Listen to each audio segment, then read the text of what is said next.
Can talk about local versus virtual wholesaling or real estate in general, because now that I'm doing a lot of stuff locally, I'm seeing another side of this that I wasn't able to be exposed to when I was just virtual.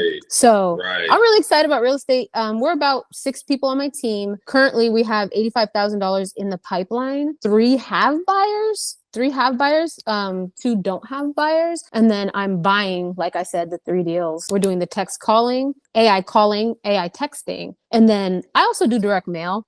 Nothing like major, but just probates and pre-foreclosures. Dive into the AI. How does that work? The real estate is not a 5-10 year thing for me. I want to be a part of the development of cities, like for the next as long as I live. So I think this is like a 30, 40, 60-year journey. Wow. And I'm just super excited that I'm finally at the point to where I at least know what I want and I'm down for the time it's going to take. It took a long time for me to get to that place. Like I know what I want. I know the woman I want to be. I know how long it's going to take to become her, and I'm in the journey. I'm working out. I'm focusing on my mental. I'm reading the Bible. I'm reading books. How to be a better mother, how to be a healthier person, how to be smarter, how to be better with money. Like I'm just becoming better every day, and that's going to continue to give me better opportunities. Let's go.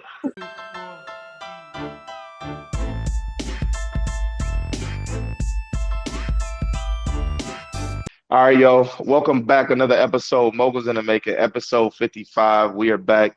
I'm your host. Catch your bag. Oh. And I'm your most gracious, your most lovely, your most handsome host, Tyrone Johnson, a.k.a. Geechee, a.k.a. Boiler Up, a.k.a. Keep going, you know T. What's up, a.k.a. You Better Duck, a.k.a. Yeah, it's getting serious now. Oh wow. Yeah, they got a duck this summer. Yes. Wow. Okay. Uptown. They got a duck this summer. But now let me quit playing. Welcome back, man. It's good to have y'all back. It's good to be back here. I know that we want to definitely give out some game today. We got a special interview for you guys. But before we get started with that interview, why don't you bring them into what's going on in the business currently? Business currently, man. We just actually got another marketing service. We just hired them, so we spent a lot of money to go with them, really just to get the best data that we can, best skip tracing, best data, all of this like predictive index, different stuff to help out with our leads, and it's starting to work already. So we that was a big decision that we made last week. And T, you went out and you locked the property up yesterday. It'll probably be a 40. No, I do. Hold on. Hold on now. I'm just saying. But in all seriousness, you went in there, clutch time, you got it done, man. It's probably like gonna be a 40 plus, K deal for us or something like that.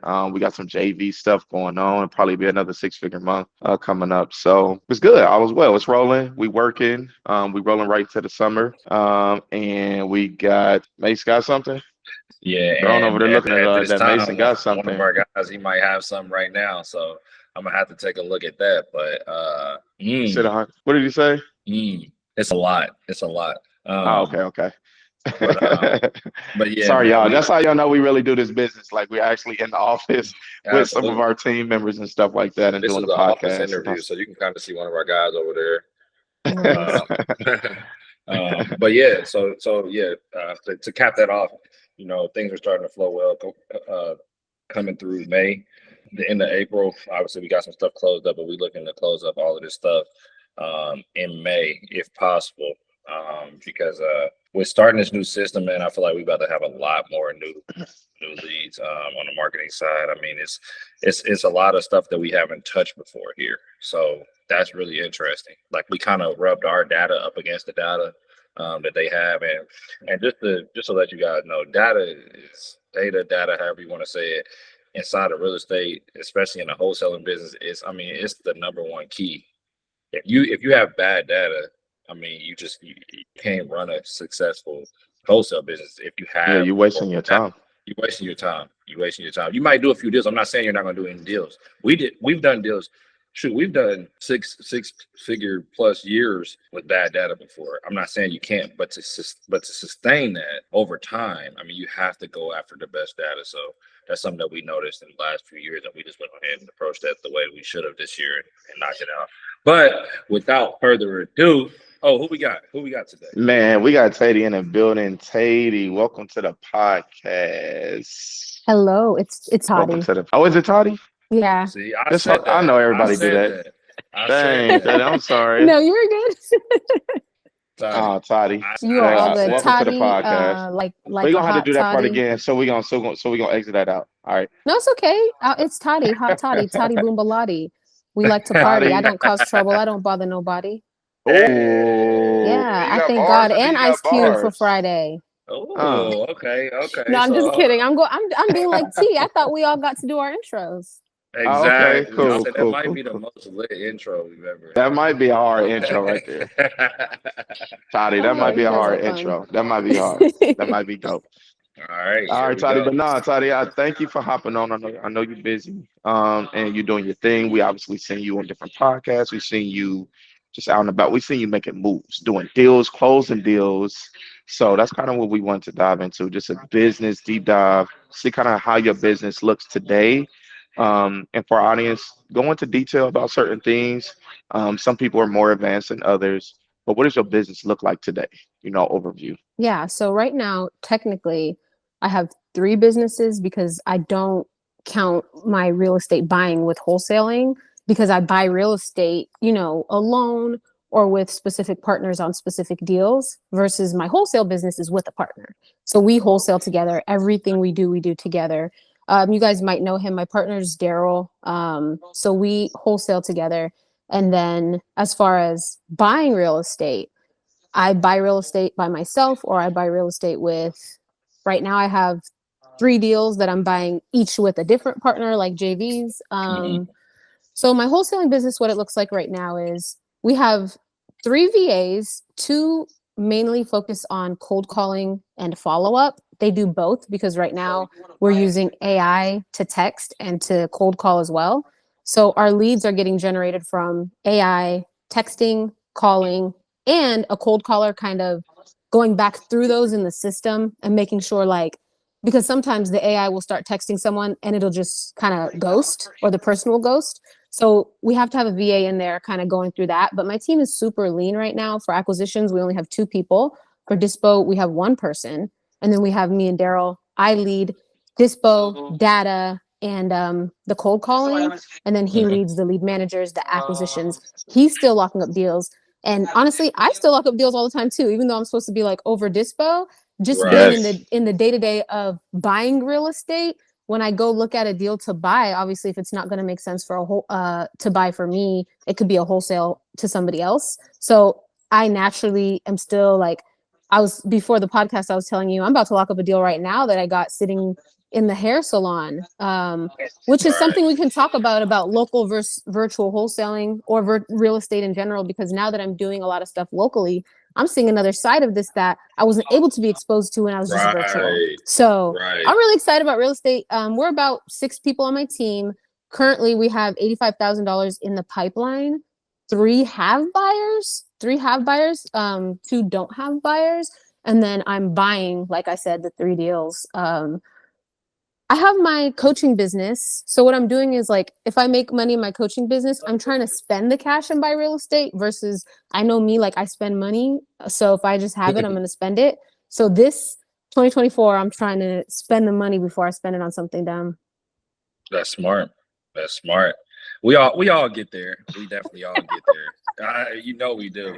But a question that comes out of that is, I would like to know your perspective because a lot of people like to know this question here is partner versus no partner, right? And when me and Omari we wasn't looking for a partner. Both of us was just freshly out of um, partnerships, quote unquote. I have a partner, which we're still cool with him today. His was his brother. Mine was one of my good friends, and it didn't work out. And so we weren't looking for a partnership. It just organically happened. And so talk to us about that. Partner or no partner? Well, same, right? Because we JV'd 5 deals, and then it was kind of okay, every deal you're getting, I'm kind of selling, or my team's selling, your team's getting, my team's selling. And it got to a point where it's why don't we just put some marketing money behind this? Because I was in that same space. I was working with a partner in 2021. We crushed it, but our ideas of scaling, I'm the kind of person that wanted to spend money and he didn't want to spend money. So we got to a point where we Right. had 6 VAs. I wanted investor lift. He didn't want it. And it was just this breaking point of, okay, we've made a lot of money, but I want to spend money to Grow grow. more. And I'm not going to say he was wrong because time has passed. We both are doing our thing still. I won't say either one of us was wrong, but I think we both had our own Different lessons to visions. learn. Yeah. With, do I want to spend a lot of money and try to scale, or do I want to just keep doing deals, which both are fine, right? It's fine whether you want Yeah. to try to scale it and create a team like you guys have, or if you just want to call sellers and do 3 deals a month. Honestly, you might make more money doing 2, 3 deals a month, just doing them by yourself. But wholesaling gets so lonely. My first 2 years, I was pretty much all by myself. And it's like, it's you and a computer, you're cold calling or whatever you're doing. You're talking to these sellers. Like there's all these ups and downs. You don't have anyone to share it with, anyone who understands what you're going through in your life. Nobody gets it. They think you're Yeah. crazy. And I think wholesaling with a team for me, it gives me the emotional support I need to keep going. I don't know if after year 2, if I wouldn't have found that partner, um, if I would have quit or what, because it was getting very hard for me. But finding a partner who was as hungry as me to make money was what I needed to, have those moments where when things get hard, you have someone to complain to who understands and you guys, can move forward together. So financially, wholesaling alone may make you more money. And it's kind of like that, what they always say. If you want to go fast, go alone. If you want to go far, go together. I went really fast my first year and a half. I did over 350K. I did 37 deals. And I found myself like, whoa, I'm exhausted. I can't do all this. I'm doing Right. everything. So Yeah. I Yeah. think eventually you're not going to make it if you're trying to do it alone. But a year, 2 years, 3 years, like stack your money. Or I have some mentees who will like do 5 deals, make a bunch of money, and start another business. They don't even like wholesaling. I feel like that's Right. fine. Don't get caught up in scaling if you're just trying to make this sum of money to do something else. Just do that. Get the money, get Exactly. out. If you want to do this, if you want to be in real estate for 10 years though, like strap up, buckle in, find a team, and just get busy because it doesn't stop. It's even as we're Yeah. talking, look, you guys are getting leads, I'm getting leads. It's like it's just nonstop, and it will take all of your energy. So having people with you to do it just makes it so much easier and more fulfilling. Absolutely. That was a lot to unpack right there. Like the Hmm. mindset wise, I hope that didn't go over a lot of you guys' head because um you said a lot of things that could be perceived as simple and it's like, oh yeah, that makes sense. Okay, yeah, you're doing it. Yeah, I need a team. Yeah, this or yeah, that. But really what I got from a lot of what you just said is that you need to be clear on where you want to go, who you Hmm. want to be, Mm-hmm. right? Do I want to stay lean and small and I'm okay with doing this? I understand what's happening, not doing something for so long and then you feel unfulfilled by it or you feel like, dang, I look up, dang, I've been doing this for 3 years and I'm still in the same spot. Like, Right. even if you have made money, you may just, your same spot is different than another person's same spot, right? Like me, I'm like, if I look out and my team is not growing, I'm not impacting other lives, I'm not able to, maybe donate around in my community. I feel like I'm in the same spot, even though I'm making money, right? Yep. Another person's same spot is just like, I'm not making more money. Yep. Yep. So it just depends on who it is and what you're trying to do. But all of that, what I got at that is that, you need to be clear on where you want to go and make sure that that partner is on the same page or it's going to be friction and you might, need to exit it early before it just, drags both of you guys down. So kudos to you for doing Right. that because some people, man, they just like, will stick with it and stay with it and you beating a dead horse. I'm trying to change you from how you want to live versus allowing you to live the life that you want to live anyway. You know what I Well, Yeah. mean? I have a YouTube video I made about why you shouldn't partner in wholesaling, and I literally talk about this. I think it's so important. There's 2 reasons people partner. They feel like you're good at something that I'm not good at, or they feel like we need to split marketing because they don't want to pay for marketing by themselves. Right. Two Right. reasons, okay? Bad reasons. Both are bad reasons. Number one, if they're good at something you're not good at, go get good because you don't want to do any part of this business not good at any part of this business. Even if you are just Right. acquisitions, you want to know everything because you want to be able to take a deal from start to finish alone if you have to. And then the second reason, splitting marketing, bad reason because once you do 2 deals and you have $20,000, you don't need to split marketing anymore. And now you don't need a partner. So Right. Right. don't get into it for those reasons. Get into it because you're like a really good thing. When 1+1 equals 6, that's when you partner. So when one Mhm. plus one equals 2, you don't partner. my skills and what I bring to the table plus what you bring Facts. to the table has got to be different things that come together, and we got to be like the Avengers. It can't be like Right. just like, oh, we need to share this money because I only have a little money. If that's the case, just hit the pavement with $500 and cold call, get a deal, and just rock out by yourself. Because wholesaling, if you're not doing 3-4 deals a month, it needs to be a solo sport. You're not going to have enough money to pay everyone. You're going to Mm, get frustrated and quit. So I stay agree. solo until you know what you're doing. Me right now, because I know the whole business. If I was by myself, I can do 3, 4, 5 deals a month. If I have a team, I Right. probably can do more. But I know everything, so I think everyone needs to be Yeah. empowered for sure. Either way. Absolutely. Yeah, and I 100%. agree. I agree too, just to end off this topic. And one big thing that I think is to address those things early.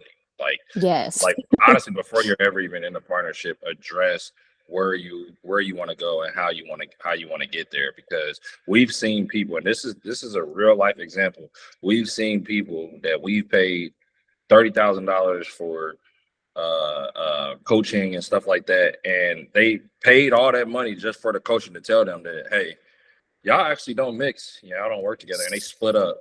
Like, and they paid like $30,000 for coaching just for somebody to tell them, They y'all, shouldn't be together. y'all shouldn't be together, because they never did that. They never addressed it up front. You know what I'm saying? So I think no matter what, through the ups and the downs, you're going to go through huge ups and you're going to go through huge downs, right? And so at that time, is that person, are y'all on the same page? And if y'all not, I mean, it's a recipe for disaster. But we can move on from that. Amen. I just wanted to definitely cap that off. No, you're right, T. All right, Toddy, shoot, moving on kind of. All right, so your business, to run it back again, you said you got 3 VAs. Yep. You're, So you're, 2 cold call and they're kind of lead managing. And then one is uh-huh. fully pushing leads from the texting. Lead generation, we're doing the text calling, I'm sorry, AI calling, AI texting. And then I also do direct mail. Nothing like major, but just probates and pre-foreclosures. Dive into the AI. How does that work? So I'm sure you guys have heard of the Go High Level CRM. So Yep. basically people, build off of these. So there's a lot of variation. Like you probably could Google it and find so many different wholesaling AI softwares, but the one that we use is REI Unlock. Basically what the bot is doing, and it's not perfect, but what it's doing is texting and responding and pre-qualifying sellers. So the bot's going through the whole conversation of, are you this correct person that owns this property? Do you want to sell? What's the condition? How much? And if it's the call, they know it's a call. It says that I'm a auto respond bot, whatever. And you'd be surprised how many people actually talk to this bot and give it all the information. I put in 10,000 last week, and we have 363 actual conversations. And out of that, like 20 leads, and we haven't gotten through the 10,000. That was like, we're probably not even halfway through yet. So When you say it 10,000, are you talking about 10,000 leads? records Records. Records, Okay. like Yeah, just to lists. be That's how sure. big of a list list. that you Just so do. people are List. sure. Yeah. They might Mhm. say, oh, she put in $10,000. It's like, no, because I I'm was actually, sorry. You're right. I was going to go next, and I was going to say, what do you feel like? First of all, how long have you been doing it? And then what's kind of like the ROI on each one of your marketing strategies that you have now? What's performing for you the best? So we actually started out with an automation that mimicked Okay. this in October. So Okay. we had these automations that had these full conversations, and Mhm. we're using them for both agent outreach and for direct to seller, right? So the stats that I have, I can't really separate them from agent outreach and direct to seller because Oh, we weren't Gotcha. really like super keeping track once like the right. deal became a deal. But I will say, like, from the automation and the AI, it's the same process. So from October to now, that definitely has been our best lead source, and we've been able to not spend as much. So we kind of did a big shift, kind of like you guys are talking about with like data systems and all that around October. And before Okay. then, cold calling was our highest performer. We had 8 cold callers. And it was Mhm. like, it was really hard because the lead to like deal to getting paid, the cash conversion cycle, that's the word I'm looking for. The Yeah, cash exactly. conversion cycle is really long, right? And we're spending Yeah. so much money paying these cold callers. Plus, I'm having to train them and make sure they show up and pay them and all that. So for me, it was a lot. When we got the automation, we replaced we only kept 2 cold callers. Now this is when everything kind of shifted. We replaced a lot of cold callers with the automation.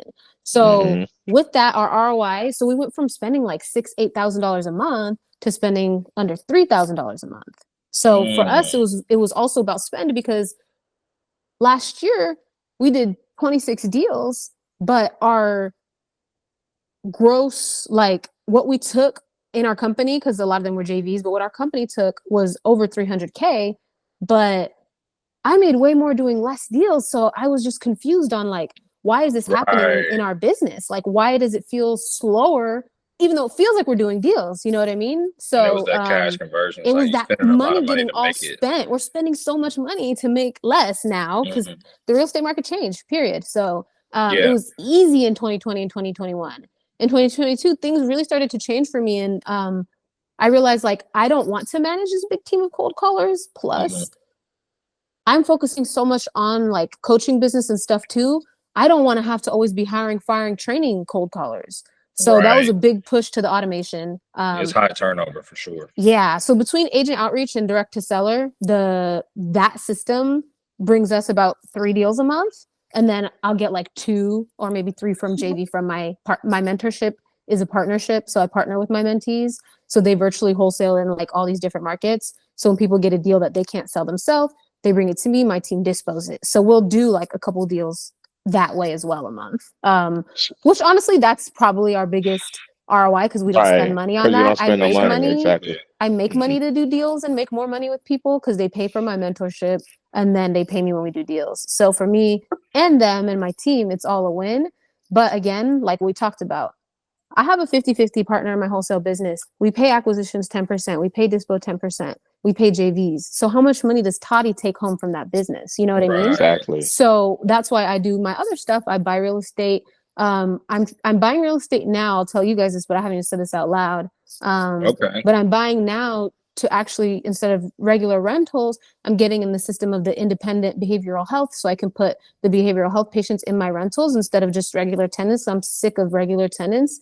And that's just my plan now. Like, build this, keep coaching. I'm really enjoying coaching and wholesaling with my students. Keep wholesaling. And it doesn't matter how much money that business really makes because I'm still straight. Exactly. And with social media, I'm building. Podcasts could take off. Like, I'm just continuing to sow seeds. But to answer your first question, I made more money wholesaling by myself.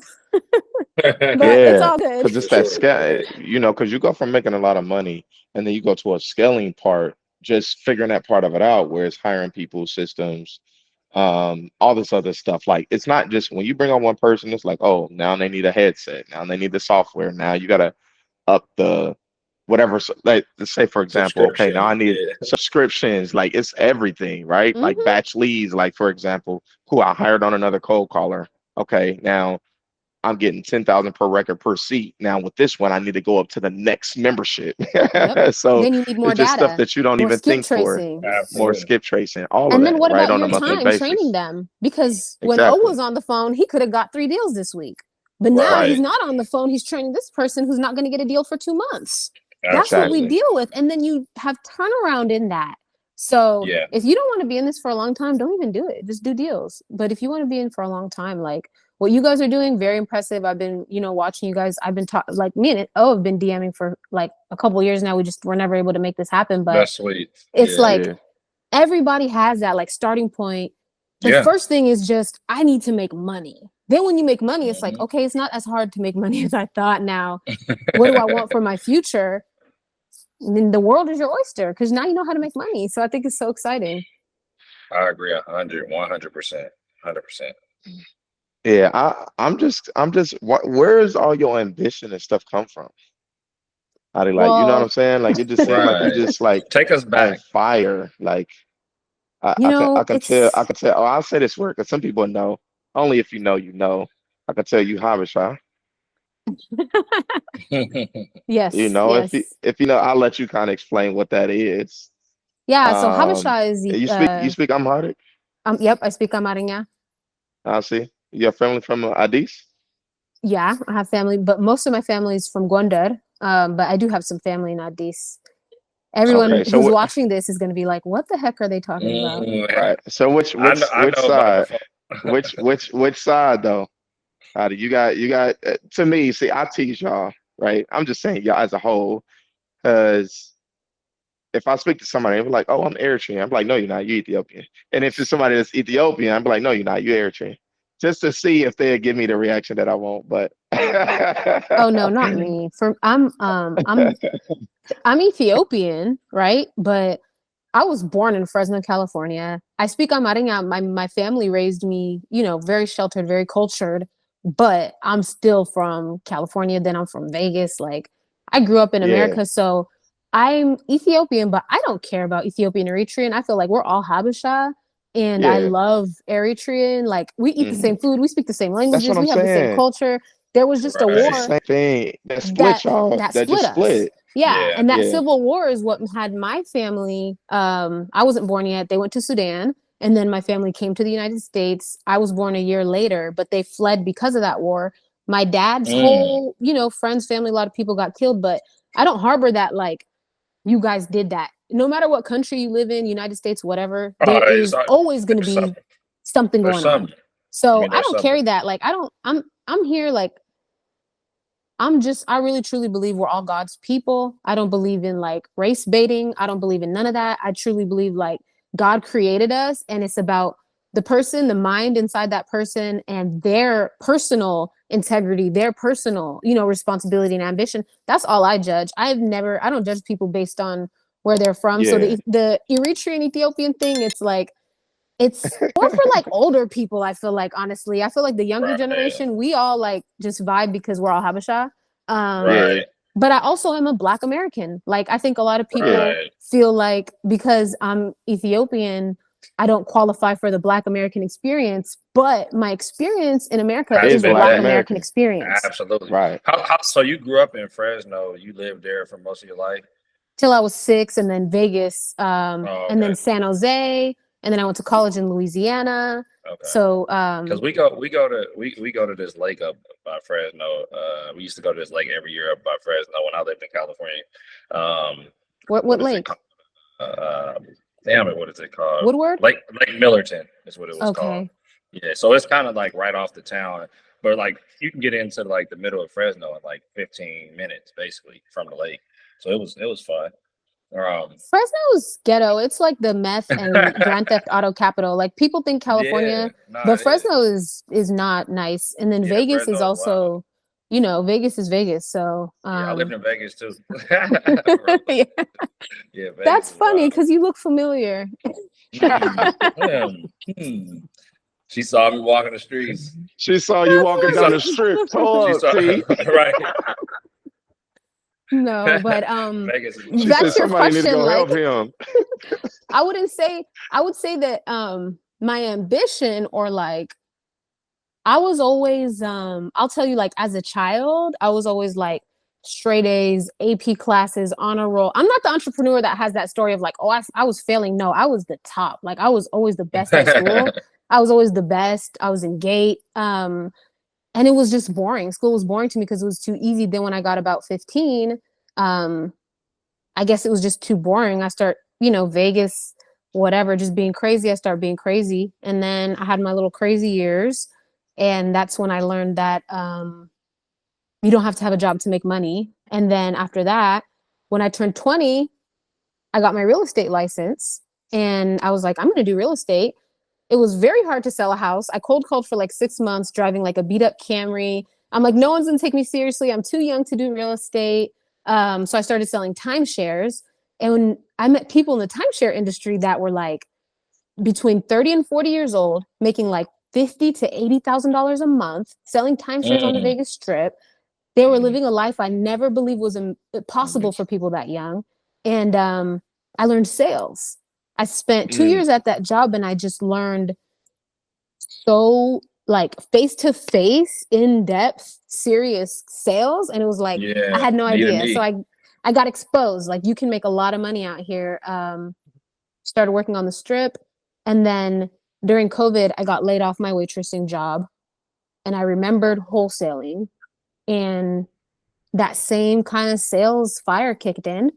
And I got on the phones. I tried Vegas. Vegas was really, really hard to get a deal in. So I switched to Cleveland. I was like, I'm going to go virtual. And I did 6 deals my very first month.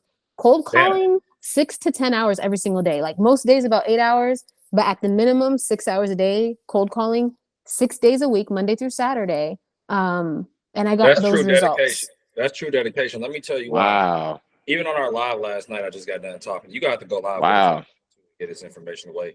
But here's the thing. I tell people, if you're not at least, at the very least, minimum, putting in 3 hours a day, then you're not. We were putting in 6, basically, me and Omari, because we were putting in 3 and 3. Yeah. Right. So it made sense. But like, if you're not at least spending 3 hours, I'm talking about very minimum spending 3 hours straight on the phones, you're not going to get deals consistently. But what I also wanted you to explain is that first month in real estate. I mean, that first month in wholesaling, you said you did 6 deals. What did that end up being? Like, what did that come out? $38,000. Yeah. First month in. That was my first month. That was How when did you Cleveland was on fire too. Was you like, what the heck just happened? Or was you like, what was your feeling? Talk me through that. Take me back to that time. So the first deal, you guys, this is the craziest thing. And I tell everybody, when you're doing something big, the devil is going to put every single thing to stop you. And you just have to know, right when stuff starts going wrong, you got to know this is it, man. This is that thing that's about to work, because otherwise all the stuff wouldn't start going wrong. So let me tell you how hard it was. I was literally about to do my first deal. I had to get a deed signed because, of course, my first deal had to be a double closing. And I don't know anything, y'all. Like, I'm failing forward. All I had was a TTP script. Literally, I didn't do TTP. People think I did it because I was on his interview, but I literally just download the script. I'm cold calling. This guy's like, yes, I want to sell. It has to be a double close because basically the first person that said, yes, I want to sell didn't end up being the first actual closing. The next guy that said yes ended up closing quicker. But what happened was the boots on the ground I sent told the guy everything. He knew it was a wholesale, which I didn't technically hide, but also you're not supposed to just tell people. So long story short, I had to double close. And then I had to actually get a deed notarized. So I have to do this. Now I'm like driving my car. It's breaking down. Okay. I stop at AutoZone. I get an Uber to a UPS store. The notary's not there. Okay. My card was messing up. I couldn't get another Uber. Okay. Me and my son's dad are not cool at this point, but I need help. So I'm calling. I'm like, I need a ride. I need to borrow your car. I need something. He's like, man, whatever. I'll bring my car. Drop me off. Do what you got to do. The notary's about to close. He's being unreasonable. I have to drop him off before I go do anything else. Right. So I'm barely making it. The next notary's not there. I'm about to cry. I'm like, I don't even know what to do now. Finally, I get it notarized right in time for them to be able to overnight it. The next day, I still had his car. I didn't take it back. The next day, I'm about to drive, and then I heard an alert, and I seen it, and it was like 14,000 something. And it was like, I never have seen that kind of money in my life. Even today, talking about it, I'm like getting sweaty just because that first deal feeling is so surreal. I'm like, I can't believe you was this like, wait real. a minute, is this $14,000? Like, is that like in my That's account? about to come to my account right now? Like how did that even? I didn't even do nothing. You're like, oh my God, am I about to levitate? Like, what is going on? You start thinking about everything that you was about to buy, didn't you? I didn't know. All I was She said, let me go ahead and take this let me go ahead and get this little new filter put on this Camry. That's what she said. I did fix the car. I did fix the car. But all I did when I seen that money though, I knew I had to get right back on the phone as soon as I could, because if all I had to do was get on this phone and I could make money like that, you weren't going to get me off the phone. And you didn't. For like 8 months, I went crazy, but I did get very burnt out and very tired, which is why I said all that earlier. But I achieved my goal of getting as far from poverty as I could to make sure me and my son would be straight, because I just got laid off from COVID.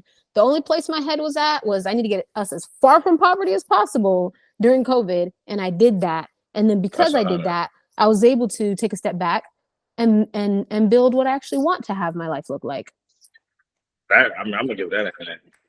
Thank you guys. I appreciate it. I love it. I love it. That is dope. That's so dope, man. Yeah, that's right. And let me ask you this, and this is not going to turn into a whole little philosophical Oprah interview. We're going to get back into the business because I know they want to hear that, right? But do you feel like if you didn't have a son that you probably wouldn't do what you did? Or you still feel like with your personality, how you are, you would have did everything the same? Or was that like you just look over and you like, that's the reason. Like, nah, I want to stop, but nah, I'm not stopping. You know, I think it wasn't just my son, because when I had my son, I failed 6 other businesses. It was Mhm. that, you know, I'm still good. I'm still okay. I'm waitressing. I'm making good money. Like, I had nothing pushing my back against the wall to show to make me like I'm a person that's really good at you know, when they say like you're either running from something or running towards something. I'm good at running from things. I'm good when the pressure's on. Like, put me under some Mhm. Yeah, fire and you'll see me do something exactly. crazy. But let me be Right. too comfortable and I do get comfortable. So I had to understand Right. that about myself. Now I have to light fires in different ways because I don't have a risk of poverty. You know So what I you mean? can So perform. Yeah. I have to do different things to perform now because I am a person that enjoys comfort. I love, you know, silk sheets and just chilling and vibing, but you can't, that's not reality for a business owner. So Yeah. I think that it wasn't just my son. I think it was the fact that, hey, if you don't do something big, you're going to be having to figure it out. And what does figuring it out look like for you really right now? And you know, you're smart. So are you going to go as hard as you possibly can? Or are you going to play like you're trying? Because I was playing entrepreneur. I was playing Yeah. Mhm. entrepreneur. I was saying, I want this entrepreneur life, but I wasn't really going hard. I never did. This is the first time I put my all into something. 6 failed businesses, but this is my first time I put my all. That sounds crazy, but that's the reality of what I was doing. I was comfortable, so I was coasting. And I think it's sometimes people need their back against the wall to realize what they can do. And then once you realize, like, wow, I'm powerful, then you think, what can't I do? It's really like I could do anything. Now Right. I want to build buildings. But that Right. girl would have never thought she could build a building, right? So it's Hmm. just it's cool. Like, you have to push yourself, but sometimes, and I'll be honest, sometimes women don't even think that's even a thing for us to do. Like, push yourself. Like, Right. why? You Yeah. know? But That's what I was being gonna Yeah. a ask mom, you. it can make you want to do that. That's what I was actually going to ask you, kind of a little bit. It kind of relates to that a little bit. Is like as far as pushing yourself, etc. Like when you told the first person around you what you were going to do, or you started to tell your parents, or you started to tell people, "Hey, I'm about to do this business. Like it's called wholesale and real estate and stuff." Like what was their reaction? You know, And they thought it was illegal. Everybody always thinks it's that's what illegal. happened to me. That's what Yes. happened to me. That's why I asked you. That's literally why I asked you. Because that's exactly what happened to me. Somebody told my mom, "Hey, you know he can't do that. That's illegal." That same dude was trying to sell us a house last month, and I'm not kidding. Like this is the Perfect. same dude that would, if I would have just took their advice, I wouldn't be doing what we do today. You Oh know what I'm man. saying? Oh man. You said a word. You said a lot of that one sentence said a lot. We're in an age where there's a lot of advice out there from people who have no clue who you are or anything Hmm. about context in your life. And you have to you have to become your own advice. Like, in life, somehow you need to develop an advice system here that you can put Hmm. stuff into and be like, yes or no. Because if you don't, people's advice will steer you wrong and ruin your life. Like, Dang, Hmm. your fireworks just start going off when you did did I? Right. Did you guys do that? No, that was you. that. It was perfect timing though. It It was was perfect That literally timing was though. perfect weird. Is it timing. because I did this? I I don't guess that's know. I don't know what happened. Man, You got some superpower stuff going on over What there. was You going that, y'all? that I was don't know crazy. what just happened. That was Okay, a update. that I was updated lit. my Right. phone yesterday. That was Right, hard. right. Okay. Honey dropping the bombs and stuff. But She no, doing that's AI on Zoom, y'all. AI on Zoom, and that's new. We ain't seen that one yet. We the first to see it. Exclusive interview. I told y'all it's coming. Right. But seriously, it is. It's a journey. It's been a journey and it's not going to stop. Like, I think people have Yeah, a misconception about success. You know what I mean? yeah, Like, I just lost $40,000. Like, you know what I mean? Like, that's how would I have thought 3 years ago? You know what I mean? Talking to Tati in 2024 and me telling her, like, I lost $40,000. That me would have been like, you're a dumbass. Me today, I'm like, shoot, I'm glad it wasn't more because this is right. just a part of it. I don't know when I'm going to Hmm. win and when I'm going to lose. And I'm very transparent about the fact that I do lose too. You know, it's not all wins. And Yeah, that's what we and have to that's be what more business honest is. about with. Anybody in any level and anything. I seen this thing earlier, like talking about Stephen Curry, right? And it was like calculating how many shots. Like, could he do 500 shots a day? Is this a week? Is this a month? Over his course of like his time of playing basketball, he shot like close to 3 million shots, right? Wow. But in the game, he's only made like, I don't even know, and I might be wrong on this, right? But he's only made like 3,000 or took 3,000, and the number is like even smaller than that or whatever the case is. And it was like a point oh oh oh one of the amount of shots that he took in his life, and now he's considered the greatest shooter ever. You know what I'm saying? Only a very small fraction of what Stephen Curry actually has done, we got to see. Yeah. Very small fraction of it. So it's like whatever you See, practice, look, your he got practice the is thumbs up. this. I don't know what's going on, man. I like T this. over there Somebody's in our playing with car. us. I T swear, over there I playing with us, swear, man. It is I T. swear I'm not. It's T over there totally doing T. crazy stuff. That's what he doing. He Daddy, see, did you got like to choose my that, and side at the end of this. You see what's going on. See, the practice is like this, but what people actually get to see, the real game is this. You know what I'm saying? This, the interview, the showing up, the conferences, the speaking, the money, the house, the bikes, the cars, the whatever. You know what I mean? But they don't see that you had to spend 8 hours, 6 hours for 6 days to get that train moving. You know what I Mhm. mean? So, it's definitely commendable and stuff like that. But let's talk about virtual real quick before we get too deep. Let's get into virtual. Obviously you kind of started out that route. Well, you started calling, then like, this ain't really working. Let me go to Cleveland. I'm guessing you picked that from just, doing some research, looking around, seeing a hot market, boom, you just pick Cleveland, seemed right for you, maybe affordable, things like that. But how have you continued to build that out and stay virtual? Obviously, that's in your name, right? Yep. On Yep. Instagram, right? So, like, that's what you believe going in that route.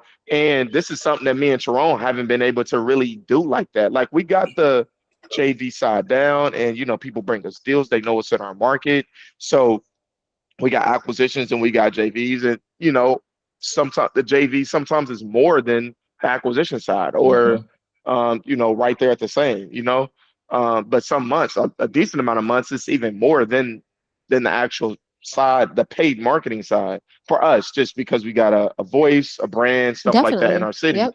But how are you able to take that out and be in this market, this market, this market, this market, and not and understand it? I know that's a loaded question, right? But understand it, have boots on the ground. Like, what's your process to say, like, if you were to get into Indianapolis, right? What would you do? There's gonna be Um, another virtual market for you. yeah, so I'm finding the big thing is taking it one market at a time. So I started off with Cleveland and I learned it really well and did a lot of deals there. Then I added St. Louis, Uh, learned it well, did deals there. I never picked a bunch of markets and went into them all. That's what people do, and that's a mistake. It's just one at a time. Learn it, build there, then you can add another one because there's plenty of deals in one market. I started St. Louis because I kept getting the same leads in Cleveland. So I was like, I need to add another market. I'm talking to the same people all week. So because after about a year, I had all the vacants, stabs and teeth, all the data pretty much. So um, the thing that I do is I'm finding boots on the ground, I'm finding the hot zip codes, and I'm testing it by cold calling it first to see if, because East Coast people are pretty rude. I don't like East Coast that much. It's gonna, you know what I mean? So it's just testing the market and seeing like what that sounds marketing like a West channel. Coast person. I'm sorry. That sounds like something a West Coast person would say, though. It's like I'd rather not. Like for me, if I could choose any market I want, I could go with the path of least resistance. I'm going the Midwest. Midwest people are nice, cool, it cash Yeah. flows. There's a lot of deals. Yeah. And why deal with people that are going to be rude all day when you could choose anywhere? Um, West Coast people, they're not going to give you the time of day. They're going to hang up, So and the deals are going to be too expensive. So I had to learn what makes a good cash market for a cash buyer. And I love the Midwest and the Sun Belt. I like Georgia. The part of the East Coast that's cool is like the DMV. They're really still like homey, but like Philly, like really East Coast, it's a little bit tougher. Baltimore, but I've been in a lot of markets too. So now I just have my markets that I really like. I like Central Florida. I like Georgia surrounding Atlanta, Kansas City, obviously, the whole metro and surrounding. Cleveland is still and always will be great. And then you got Akron with Cleveland. Um, for me, Indianapolis, when I tried it, I just kept getting deals that I couldn't sell. And it felt a lot like St. Louis too, like in certain areas. I didn't stick with Indianapolis long enough to say, I'm gonna stay here or whatever. It just was like a couple months of, I think we locked up like 6 deals, couldn't sell any of them because they were so cheap and people didn't want to like fix them. And I had that same experience in parts of St. Louis. Um, I look for appreciation, population growth, and 1 or 2% rule where the rent is 1% of the purchase price all in, or 2%, like in Kansas City and Cleveland. And then the thing I look for a lot also, besides population growth, is new homes being built in the outskirts, because I don't want to just wholesale. Like Cleveland, I barely wholesale there anymore because I don't want to buy there. I only want to mainly wholesale in places that I want to buy because I'm buying.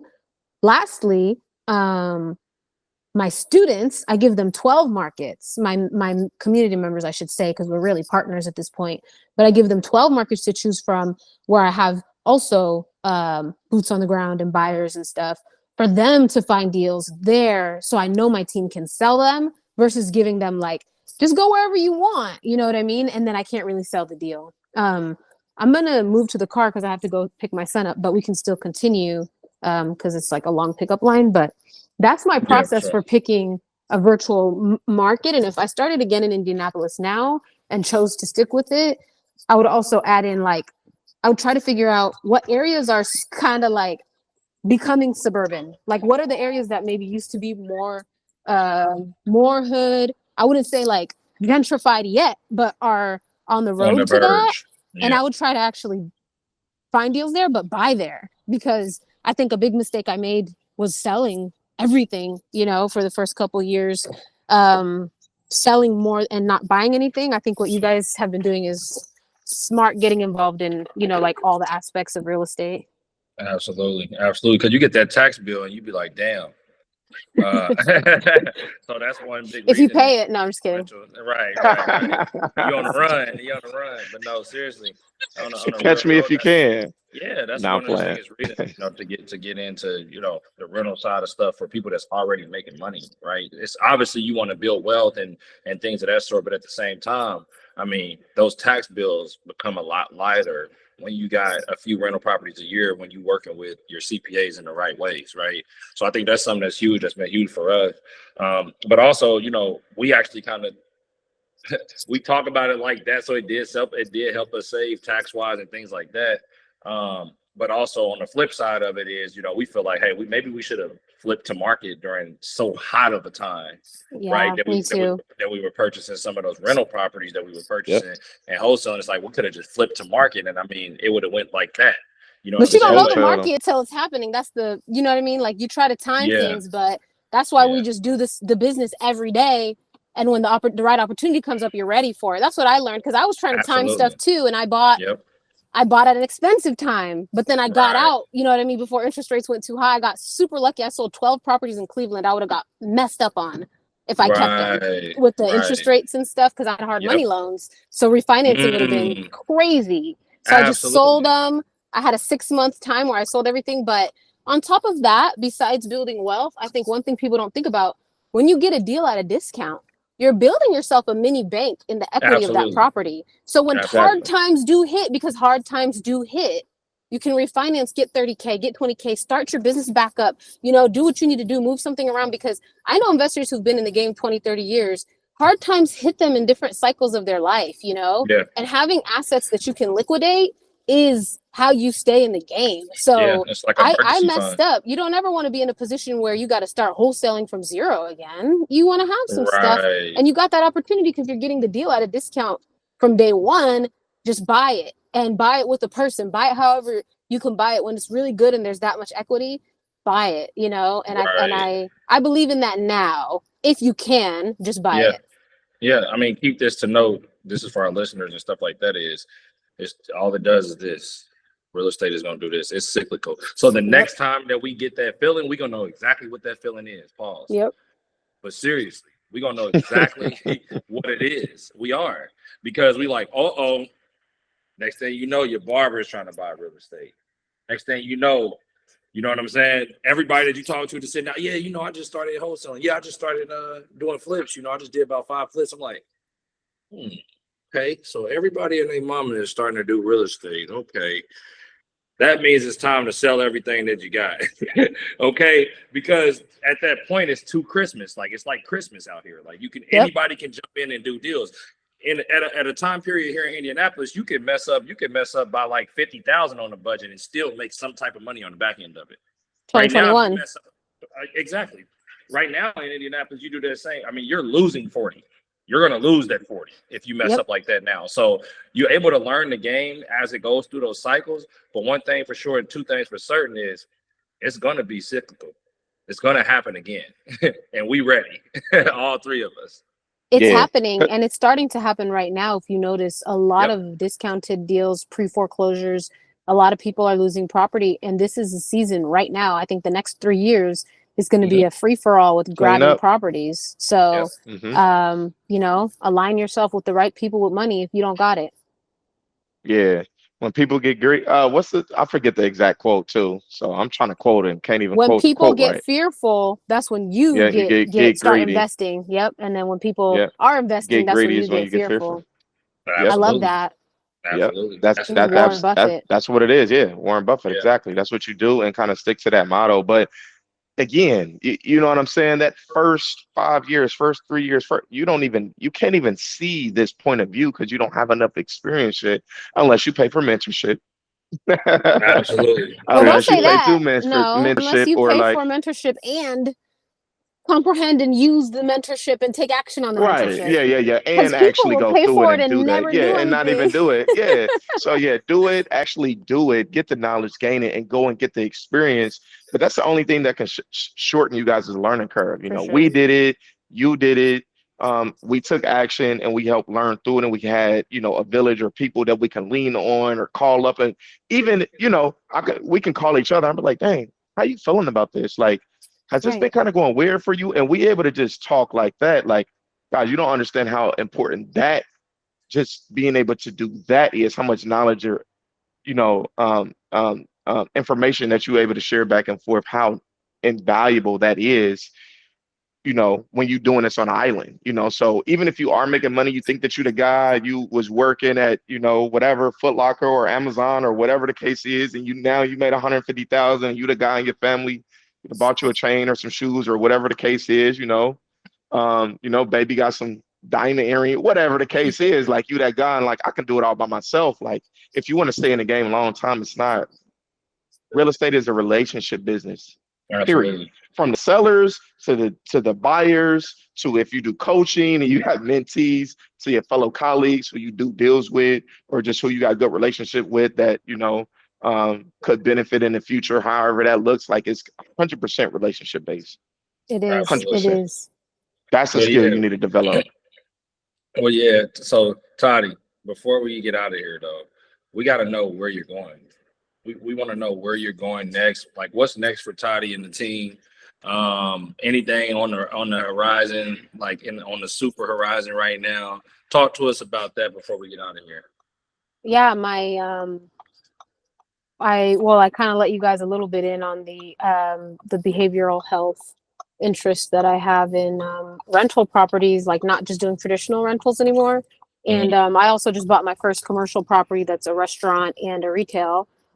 So I'm actually going to go look at another building today. So stepping into commercial retail restaurants, I love it. I love and it. development too. I have a couple partners that have some land that we're looking at developing. I'm really open-minded right now to all the opportunities, but I'm being still as far as we're doing deals. I'm doing my coaching, my partnership program, and just getting better at the skills of online digital marketing. I've learned a lot in the last couple of years, and I feel like content and digital marketing is a space I really enjoy and have had a lot of success in. So I've been playing with, a strategic partnership and starting a business around that in 2024. That's kind of in the works as far and buying real estate. And I'm gonna keep wholesaling and I have the podcast. So just social media is just kind of a part of my life now. And I think Absolutely. I won't say like definitively I'm going to do this by this date, but I do believe, I'm on a lifetime journey. The real estate is not a 5-10 year thing for me. I want to be a part of the development of cities, like, for the next as long as I live. So I think this is like a 30, 40, 60 year journey. Wow. And I'm just super excited that I'm finally at the point to where I at least know what I want, and I'm down for the time it's going to take. It took a long time for me to get to that place. Like, I know Mm. what I Say want that to, I know the again. woman I want to be. I know how long it's going to take to become her. And I'm in the journey. I'm working out. I'm focusing on my mental. I'm reading the Bible. I'm Mm. reading books. Mm. How to be a better mother, how to be a healthier person, how to be smarter, how to be better with money. Like, I'm just becoming better every day, and that's going to continue to give me better opportunities. Let's go. I love it. I love it. Fireworks. No. You might need where the fireworks go or the drop mic. You gotta have a drop mic. Right. Walk off. Walk off. Thank you Toddy. guys for Toddy. making an environment where I just can be myself. Yeah, this is how we are. This is our us, entire man. situation, man. This Like, is us, I man. love People it. know us as that for sure. Just us, real, authentic. We love how authentic you are. You know what I mean? 100%. And yeah, that's what people really need. And people, connect to that. Like when you start doing stuff, or they may see some success that you got. Oh, he was here, or she did this deal, or this that. If you have a certain persona about it, and it's not vulnerable, in my opinion, it makes people feel like they can't get there. It's like, Yeah. oh, did you even come from like maybe where I come from or something similar? Or Mm-hmm. can I even like really relate to you? But we on here not in suits and not, you know what I mean? We chilling, we relax, it's a relaxed environment. And that's just our audience, and people who rock with us, you know what I mean? Yep. So we just serve them and want to continue to keep doing that. But Patty, where can everybody find you? Well, how can you help us with the social media journey? What's up? Oh yeah. I want to do so I actually Us, thought about us. this. I'm talking about Um us. yeah, but it's not just y'all. It's a lot of our peers. Our peers, they're your peers too. A lot of Right. our peers Yeah. are in the same boat. But we got to do a Zoom or something. We just got to do a Zoom and really talk about it. I'm I feel with like it. I 'Cause gotta it's a lock you in lot. It's right one of those now on things. the It's like phone. wholesaling. Like, dang, where do we start? Like, it's so deep. But I gave you the books that I really like that I started with. That's kind of like, okay, venturing into the world of everything. But with social media, the viral Instagram reels is really where you can have growth. So if I was going to focus on Exactly. just one thing, it would be viral Instagram reels, and then YouTube, which you guys are already doing. But I would say those two things are the most powerful. It's just the consistency, the virality, and like really the consistency, Goodness in it. but the Yeah. quality The viral vibe. content. And then how are Yeah. you capturing people, and are you Right. continually marketing to them is really important too. Right. 100%. Absolutely. Absolutely. 100%. That sounds good. Totally understand. But I want Patty, to do where a can people find mastermind. I you? want to call it the friends mastermind, and I just want to like a free one, like just get on Zoom and Hmm. complain about real estate stuff and talk about coaching. Hi baby, you're on a 100%. podcast. What's up, little man? You on the podcast? You like, All right, let me he find back you there that. like, hold on, what's going on, He's mama? about to What you grab his doing? book and zone out. Right. Exactly. But no, we appreciate your time too, Toddy. Where can everybody find you at? I know you killing it on social media right now. Where can they find you at? And tell them a little bit about your podcast, as we get out of here. Yeah. So on all platforms, Toddy Virtual, TADI Virtual. Instagram's the best, but everywhere else I'm there too. Okay. Y'all heard it Thank you here. guys for having me. Yeah, for Absolutely. We sure. appreciate you and we appreciate your time. Thank you guys. Have a great day. All right, Hey, Toddy, you too. Just Bye. like that. We out. Boom.